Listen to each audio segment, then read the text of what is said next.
Assalamualaikum warahmatullahi wabarakatuh. Kami dari kelompok 2 akan menjelaskan materi periklanan dan manajemen periklanan.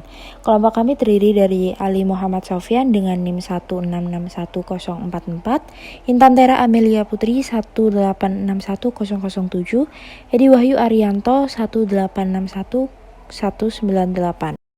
Berikut materi periklanan dan manajemen periklanan. Perencanaan dan analisis media iklan. Yang pertama, menentukan audiens sasaran. Memilih media dan menentukan pasar dengan konsumen yang memiliki sifat atau karakteristik paling sesuai dengan konsumen sasaran. Semakin besar persamaannya, maka akan semakin baik.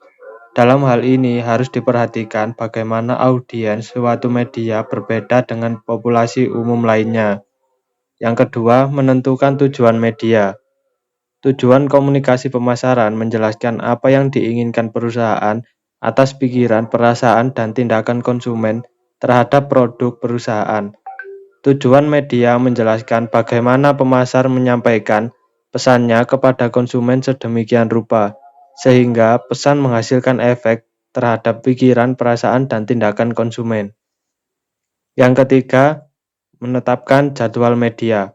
Perencanaan media harus dapat melakukan penjadwalan atau scheduling yang tepat kapan suatu iklan harus muncul di media massa. Tujuan utama dari penjadwalan ini berarti perencanaan media harus memilih kapan waktu yang paling tepat agar pesan iklan dapat diterima oleh sebanyak mungkin pada target konsumen. Yang keempat, menentukan strategi media. Dalam mempersiapkan suatu strategi, analisis pasar sekali lagi dilakukan, namun fokus diarahkan pada media dan penyampaian pesan. Setelah para perencana media menentukan tujuan media, yaitu apa saja yang ingin dicapai melalui penggunaan media, maka tahap selanjutnya adalah menentukan bagaimana cara mencapai tujuan tersebut, yang dapat dilakukan dengan merencanakan dan melaksanakan strategi media. Media periklanan tradisional mengeksplorasi kekuatan masing-masing media dan keterbatasannya, yaitu pembaca mungkin keliru menyimpulkan bahwa salah satu media yang unggul dari yang lain hanya karena lebih banyak keunggulannya dan lebih sedikit keterbatasan yang tercantum. Nilai keseluruhan atau nilai dari media iklan tergantung pada kebutuhan spesifik iklan tersebut dalam situasi tertentu dan anggaran keseluruhan yang tersedia untuk periklanan sebuah merek. Media tradisional. Terdapat 3 media tradisional. Yang pertama yaitu media di luar ruang, seperti poster, banner, dan billboard. Sifatnya dapat dibaca, lalu dan punya sifat visual yang langsung dapat menarik perhatian. Iklan di media luar ruang biasanya hanya mengandung 5-6 kata saja. Iklan untuk media luar haruslah langsung dapat ditangkap maksudnya. Yang kedua, media cetak, koran, brosur, majalah, katalog, dan sebagainya. Panjang pendeknya bervariasi bergantung pada seberapa besar ukuran yang disediakan. Jadi iklan di suatu majalah bisa saja hanya berupa tulisan singkat dengan ukuran gambar yang tak terlalu besar, atau bahkan satu halaman penuh advertorial. Yang ketiga, media siaran, yaitu radio dan televisi. Iklan yang disajikan menonjolkan unsur suara dengan kata-kata yang langsung menarik perhatian atau berupa cerita. Media digital. Media digital adalah media yang kontennya berbentuk gabungan data, teks, suara, dan berbagai jenis gambar yang disimpan dalam format digital dan disebarluaskan melalui jaringan kabel berbasis optik, satelit, dan sistem gelombang mikro. Jenis media digital, perkembangan teknologi yang sebelumnya berupa media tradisional menjadi new media digital telah dilengkapi dengan teknologi digital. Tumbuhnya pemusatan komunikasi modern ini terdiri dari komputer dan jaringan penyiaran. Saat ini masyarakat dihadapkan pada gaya baru pemrosesan dan penyebaran digital internet, seperti www, fitur multimedia, media sosial seperti Facebook, Twitter, Instagram, dan YouTube. merupakan jenis-jenis media baru dalam digital yang termasuk dalam kategori online media.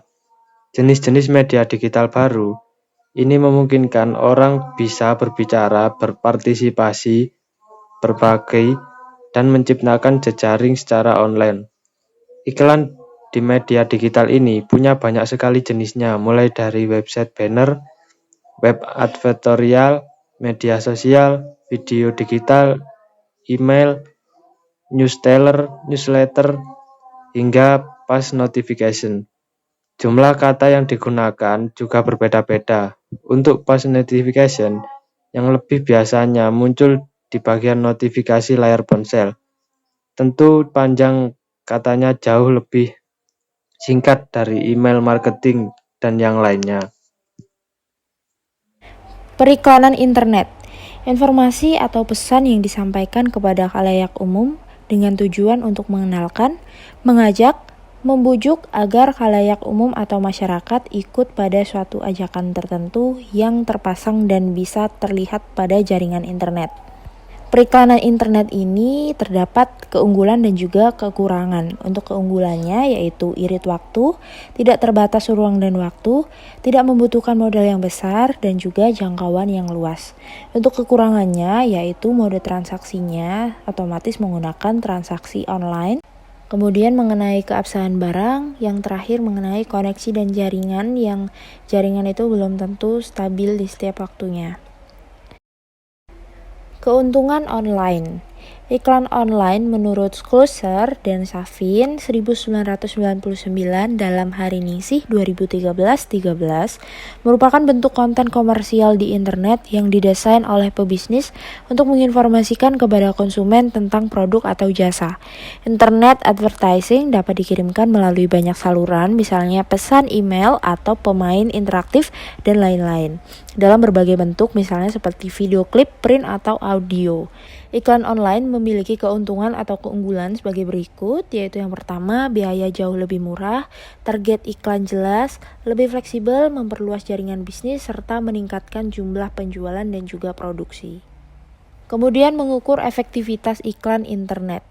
Seiring dengan penggunaan internet yang semakin luas, mendorong transaksi online semakin meluas, dan bahkan menjadi media pemasangan iklan bagi produk yang dipasarkan.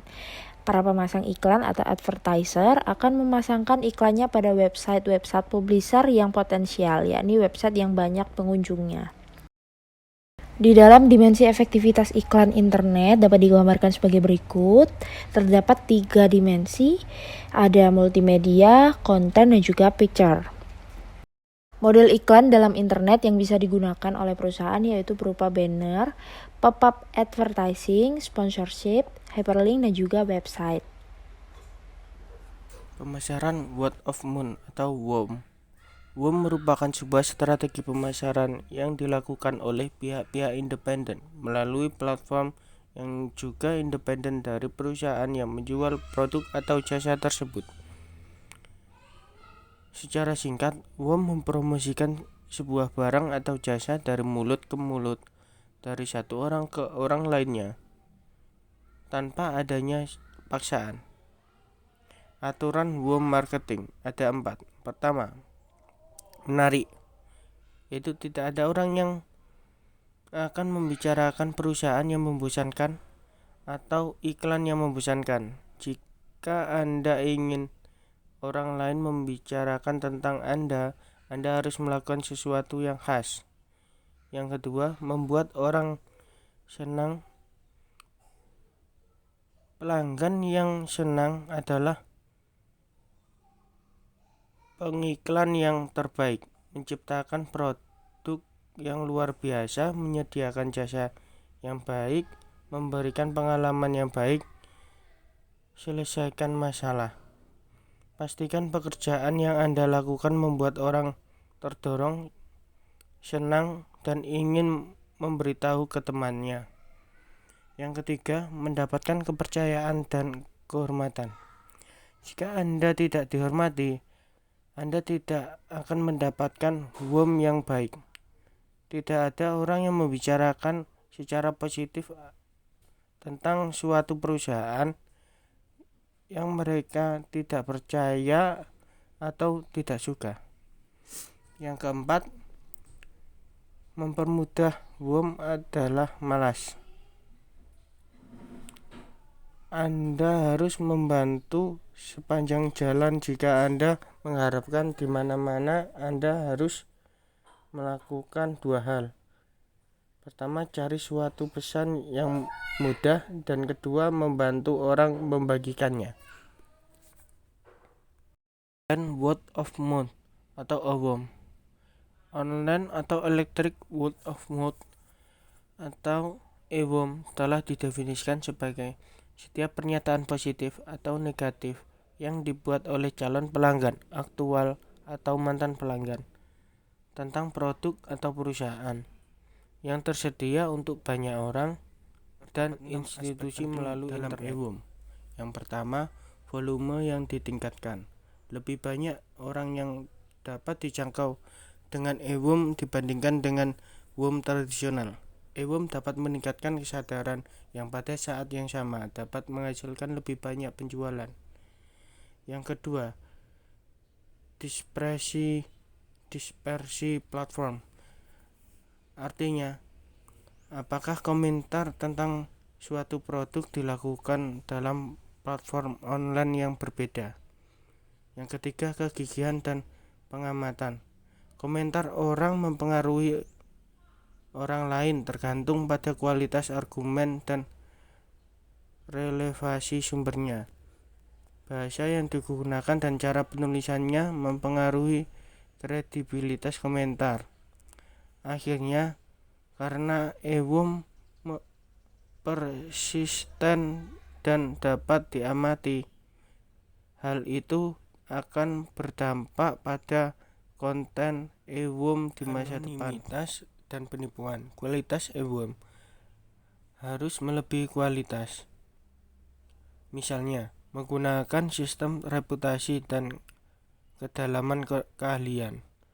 Konsumen menemukan jawaban keahlian yang lebih kredibel dari sebuah perusahaan daripada kemampuan untuk menjawab dalam berbagai platform guna menghindari anonimitas serta penipuan.